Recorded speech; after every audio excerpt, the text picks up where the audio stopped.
Hello दोस्तों, क्या हाल चाल। आई होप आप लोग स्वस्थ होंगे और मस्त होंगे।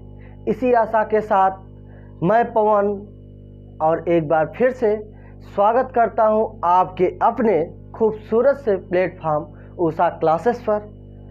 तो आइए हम सब कंटिन्यू करते हैं क्लास को अपने, जो कि चल रहा था क्लास 10th का फिजिक्स, जिसमें हम कुछ लेक्चर को कवर कर चुके थे और आज हम देखेंगे उसके आगे। तो बच्चों, पिछले लेक्चर में हमने कवर किया था कि प्रकाश का परावर्तन क्या होता है, उसके नियम क्या होते हैं, और फिर जो है उसके टाइप देखे थे। परावर्तन का जो नियम है उसके प्रकार देखे थे। आज हम देखेंगे कि दर्पण किसे कहते हैं।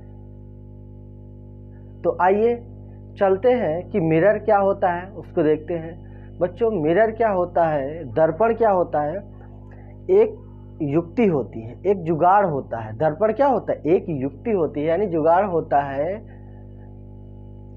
यानी कह सकते हैं कि एक ऐसा जुगाड़, यानी एक ऐसी युक्ति जिस पर आपतित प्रकाश की किरणें अधिकांश मात्रा में, यानी आपतित प्रकाश की किरणों का अधिकांश भाग परावर्तित कर दे। एक ऐसा युक्ति, यानी एक ऐसी युक्ति जो अपने ऊपर आपतित प्रकाश की मात्रा का अधिकांश भाग परावर्तित कर दे, दर्पण कहलाता है। क्या कहलाता है बच्चों? दर्पण कहलाता है। आइए देखते हैं मिरर, दर्पण, मिरर।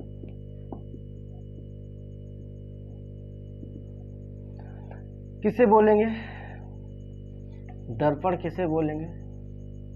ऐसी युक्ति, ऐसी युक्ति जो अपने ऊपर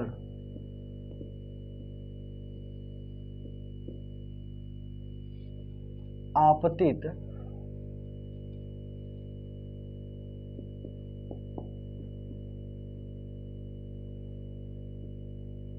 प्रकाश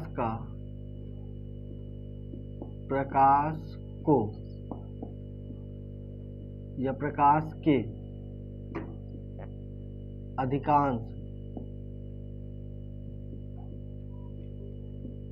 अधिकांश भाग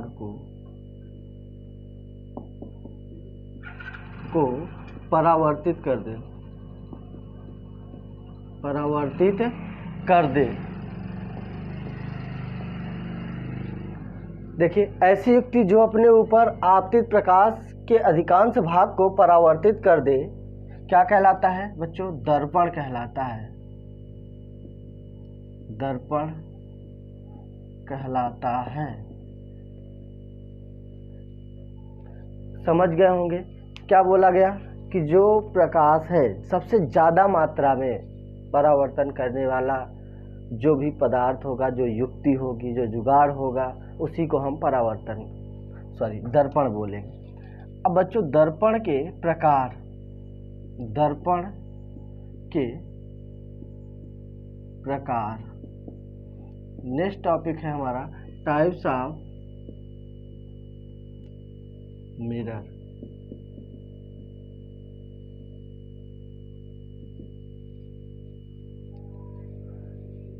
टाइप्स ऑफ मिरर, दर्पण के प्रकार। अब देखिए, दर्पण कितने प्रकार के होते हैं बच्चों? दर्पण जो है, देख लीजिए कौन कौन से होते हैं। पहला होता है समतल दर्पण। दूसरा होता है गोलीय दर्पण, और तीसरा होता है बेलनाकार दर्पण। चौथा होता है आपका परवलयाकार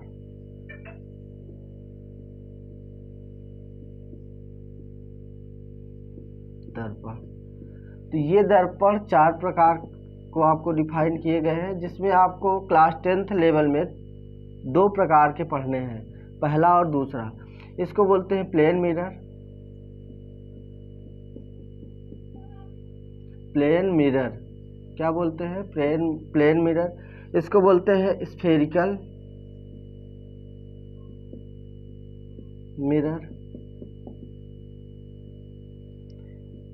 ये बेलनाकार, बेलनाकार को सिलेंड्रिकल,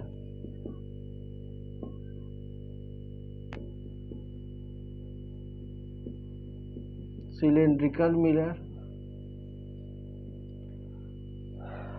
अब जो है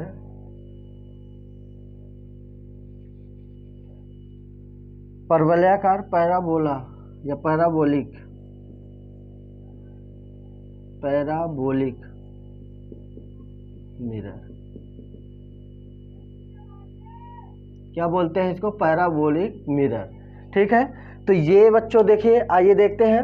ये 4 प्रकार के आपके मिरर होते हैं। कितने टाइप्स मिरर होते हैं, 4 टाइप्स मिरर होते हैं। कौन कौन सा, समतल दर्पण, गोली दर्पण, बेलनाकार और परवलयाकार। तो मेरे ख्याल से ये चारों प्रकार आप समझ गए होंगे। अब आपको इन चारों में से 2 पढ़ने हैं आपके लेवल में। क्लास 10th में हम पढ़ रहे हैं क्लास 10th की फिजिक्स। जो बच्चे नए हों वो कृपया चैनल को ज़्यादा से ज़्यादा शेयर, लाइक और सब्सक्राइब कर लें, जिससे कि आने वाले वीडियो का नोटिफिकेशन उन्हें मिल सके। बेल आइकन भी ऑन कर रखेंगे। चलिए आइए देखते हैं। तो हम पढ़ रहे थे मिरर। अब ये जो है 4 टाइप के मिरर होते हैं। अब जो है आप इसको जल्दी से स्क्रीनशॉट ले लीजिए। उसके बाद हम चलते हैं आगे, पहले टाइप के मिरर को पढ़ते हैं। ठीक है, चलिए अब जो है आप फर्स्ट टाइप के मिरर को देखेंगे। फर्स्ट टाइप के मिरर को देखेंगे, यानी समतल दर्पण क्या होता है। समतल दर्पण क्या होता है बच्चों, आइए देखते हैं समतल दर्पण। यहाँ से 1 से 2 नंबर के क्वेश्चन आपके बोर्ड में पूछे जा सकते हैं। तो आप जो है इसको भली भांति पढ़ लीजिए। आइए देखते हैं कि समतल दर्पण क्या होता है। समतल दर्पण क्या होता है, प्लेन मिरर क्या होता है, समतल दर्पण जिसको हम बोलते हैं प्लेन मिरर। आइए देखते हैं प्लेन मिरर क्या है, समतल दर्पण क्या होता है। ऐसा दर्पण जिससे परावर्तक पृष्ठ, जिसका परावर्तक पृष्ठ समतल होता है, ऐसा दर्पण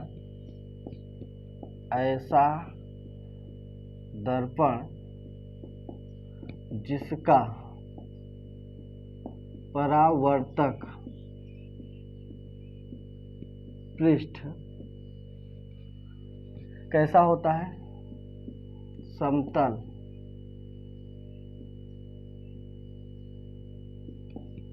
होता है,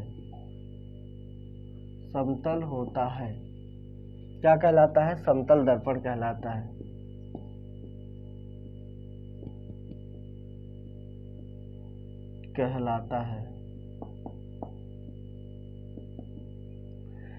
समझ गए होंगे बच्चों, समतल दर्पण किसे कहते हैं, ऐसा दर्पण जिसका परावर्तक पृष्ठ, ये परावर्तक पृष्ठ समतल हो, समतल दर्पण कहलाता है। समतल दर्पण बच्चों, जो समतल दर्पण आपका है उसके द्वारा प्रतिबिंब का जो बनना है उसको दिखा देते हैं। समतल दर्पण के द्वारा प्रतिबिंब का बनना,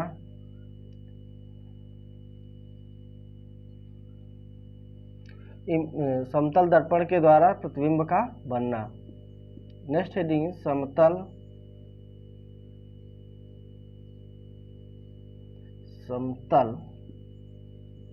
दर्पण के द्वारा प्रतिबिंब का बनना। समतल दर्पण के द्वारा प्रतिबिंब का बनना, image formation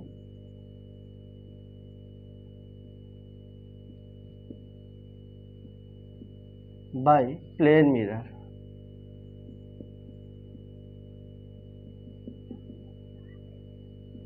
image formation by plane mirror, समतल दर्पण के द्वारा प्रतिबिंब का बनना। देखिए समतल दर्पण के द्वारा बच्चों प्रतिबिंब कैसे बनता है, देख लीजिए। समतल दर्पण के द्वारा जो प्रतिबिंब बनता है, मान लेते हैं कि ये आपका प्लेन मिरर है। कैसा है? Plane mirror. दर्पण क्या होता है? एक तरफ पॉलिशदार होता है और एक तरफ चमकदार पृष्ठ होता है। दर्पण क्या होता है? एक तरफ पॉलिशदार और एक तरफ चमकदार पृष्ठ। ठीक है, तो दर्पण जो है पॉलिशदार और चमकदार पृष्ठ होता है। तो एक तरफ हमने क्या कर दिया, इसको पॉलिश कर दिया, दूसरी तरफ देखिए परावर्तक पृष्ठ है, दूसरी तरफ रिफ्लेक्टेड सरफेस है। कैसा सरफेस? Reflected surface. क्लियर बच्चों? परावर्तक पृष्ठ है। तो अगर हम इसके सामने कोई वस्तु रखते हैं, दर्पण के सामने कोई वस्तु रखते हैं, अगर हम मान लेते हैं हमने कोई वस्तु रखा,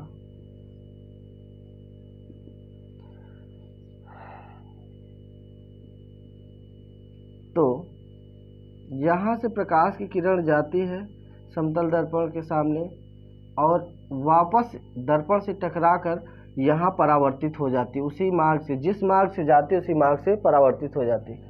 और प्रकाश की किरण यदि इसके इस बिंदु पे पड़ती है तो यहाँ से परावर्तित होकर के परावर्तन के नियम से, यहाँ से आई और परावर्तन के नियम से, मतलब आई से आई एंगल से और आर एंगल से रिफ्लेक्ट हो गई, परावर्तित हो गई। तो यहाँ पर तो फिगर ही नहीं बना। तो इसको हम क्या करते हैं, आगे बढ़ा लेते हैं। इसको हम आगे बढ़ा लेते हैं। आगे बढ़ाने से इसको भी हम क्या करते हैं, इसको भी थोड़ा सा इधर बढ़ा लेंगे।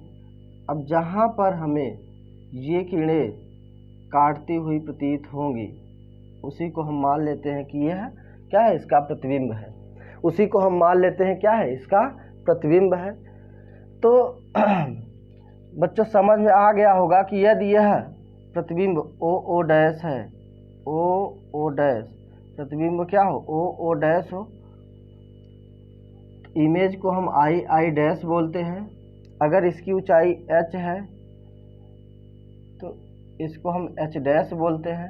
ठीक है, इसकी जो लंबाई है उसको हम u से प्रदर्शित करते हैं और इसकी प्रतिबिंब की लंबाई को v से प्रदर्शित करते हैं।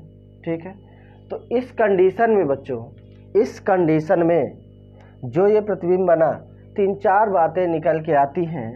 पहली बात तो समतल दर्पण के द्वारा जो बना प्रतिबिंब है, समतल दर्पण के द्वारा जो बना प्रतिबिंब है, फर्स्ट बात को जो समतल दर्पण के द्वारा बना प्रतिबिंब है वह कैसा होता है,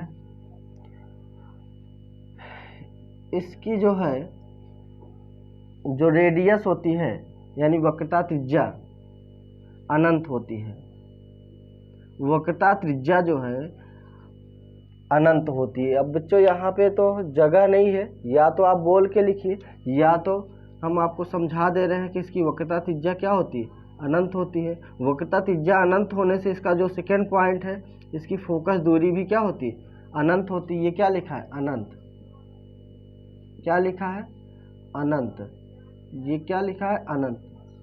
ठीक है, अब जो है तीसरा पॉइंट जो है, तीसरा पॉइंट क्या है बच्चों, जितनी बड़ी वस्तु होती है, मतलब ओ डैश जितना है उतना ही आई डैश होता है। अर्थात जो है h बराबर h डैश, मतलब वस्तु की लंबाई और प्रतिबिंब की लंबाई क्या होती है, बराबर होती है। 4 नंबर बच्चों, वस्तु की दूरी अगर हम यहाँ पे P मान ले, इस बिंदु को हम P मान ले, तो OP बराबर OP बराबर OI ये होता है। अर्थात क्या हो जाएगा, u बराबर v, अर्थात u is equal to v। इसका मतलब क्या है बच्चों, इसका मतलब क्या है कि प्रतिबिंब की लंबाई और वस्तु की लंबाई बराबर होती है। और प्रतिबिंब कैसा बनता है, आभासी और सीधा बनता है, आभासी और सीधा, तथा दर्पण के पीछे बनता है।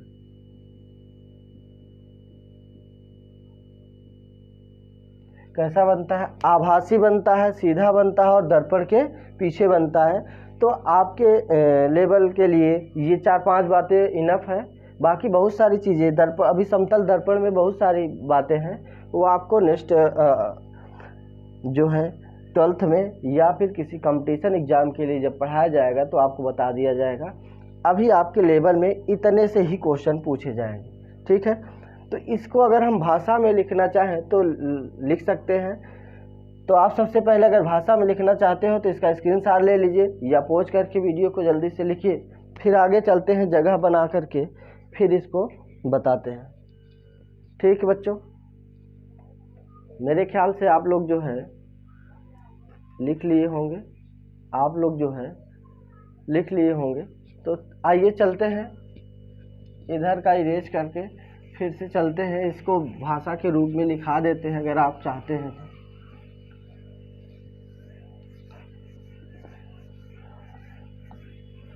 देखिए क्या बताया गया, आपको सबसे पहला पॉइंट बताया गया कि समतल दर्पण की वक्रता त्रिज्या, समतल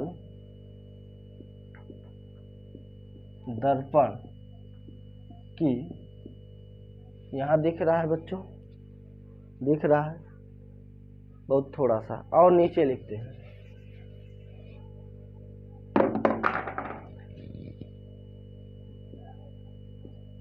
समतल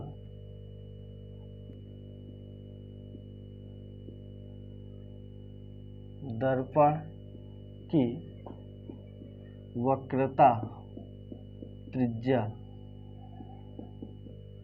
समतल दर्पण की वक्रता त्रिज्या r जो है वो क्या होती है, अनंत होती है।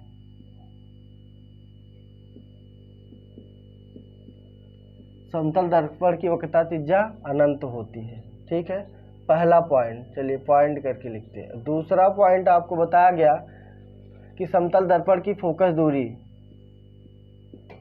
समतल दर्पण की फोकस दूरी, फोकस दूरी स्मॉल f क्या होती है, अनंत होती है, अनंत होती है। समतल दर्पण की समतल दर्पण की दूरी जो होती है अनंत होती है। अब जो है तीसरा पॉइंट जो है बच्चों, तीसरा पॉइंट जो है आपसे बोला गया है कि जो इसके प्रतिबिंब की लंबाई, वस्तु की लंबाई, जो प्रतिबिंब की लंबाई वो वस्तु की लंबाई के बराबर होता है। अर्थात जो समतल दर्पण में, समतल दर्पण के प्रतिबिंब की लंबाई के वस्तु की लंबाई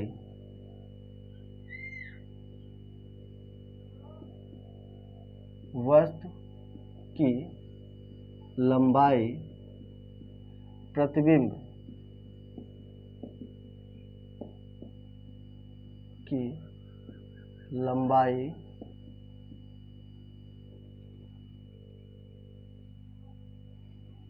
प्रतिबिंब की लंबाई के बराबर होता है, के बराबर होती है। अर्थात ये वाला पॉइंट है तीसरा, तो ये दिखा सकते हैं O O dash equal to I I dash, ठीक है, या फिर H equal to H dash, ठीक है। 4 नंबर पॉइंट देखिए क्या बताया गया। 4 नंबर बताया गया कि समतल दर्पण के में लिख लीजिए, ज़्यादा सुटेबल हो जाएगा। समतल दर्पण में वस्तु की लंबाई, समतल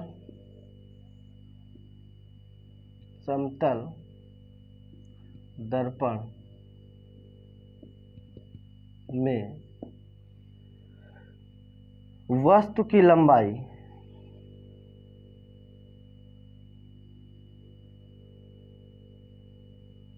वस्तु की दूरी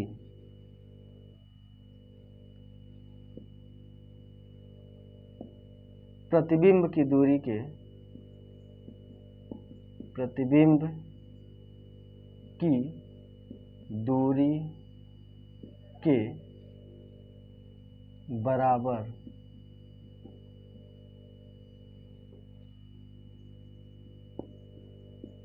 होती है, अर्थात OP इक्वल टू OI या U इक्वल टू V या U बराबर V। अब देखिए लास्ट पॉइंट जो बताया गया वो तो भाषा में ही लिखा है बच्चों। बोला गया कि आभासी और सीधा यानी कि समतल दर्पण के द्वारा समतल दर्पण के द्वारा बना प्रतिबिंब, समतल दर्पण के द्वारा बना प्रतिबिंब कैसा होता है? आभासी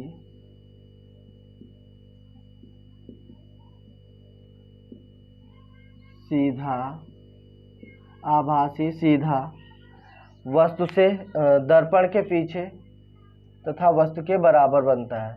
आभासी सीधा वस्तु के बराबर, आभासी सीधा वस्तु के बराबर तथा दर्पण के पीछे बनता है।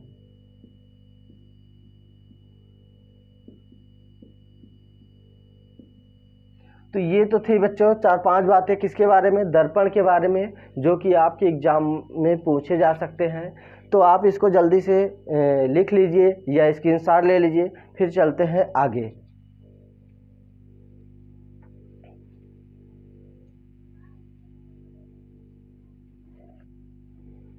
चलिए ले लिए होंगे, स्क्रीनशॉट ले लिए होंगे। अब जो है नेक्स्ट सेकेंड टाइप का जो आपका दर्पण था कौन सा था? गोलीय दर्पण। कौन सा था? गोलीय दर्पण। तो आइए हम देखते हैं सेकेंड टाइप का दर्पण, दूसरे प्रकार का दर्पण। बच्चों गोलीय दर्पण क्या होता है? गोलीय दर्पण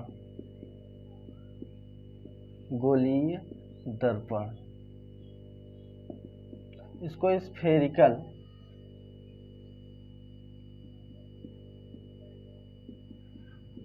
मिरर बोलते हैं।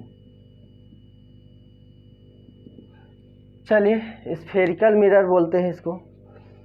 तो मेरे ख्याल से टाइम ज़्यादा हो रहा है, इसलिए अब इसके बारे में कल चर्चा करते हैं। लेकिन बच्चों जितना पढ़ाया जा रहा है उसका नोट्स आप कंप्लीट करते चलिए, और डेली का डेली जितना वीडियो जिस दिन डाला जा रहा है उसका नोट्स तैयार करके आप खुद उसे पढ़ लीजिए, ताकि पूरी तरीके से तैयार रहे, उसमें कोई दिक्कत न आए। तो बच्चों इसी आशा के साथ कि आप पूरी तरीके से इसे तैयार कर रहे हैं, लिख करके भी और पढ़ करके भी, मतलब याद करके भी, मतलब समझ करके भी। तो इसलिए मिलते हैं नेक्स्ट डे नेक्स्ट टॉपिक के साथ और नेक्स्ट क्लास में, जो कि होगा गोलीय दर्पण।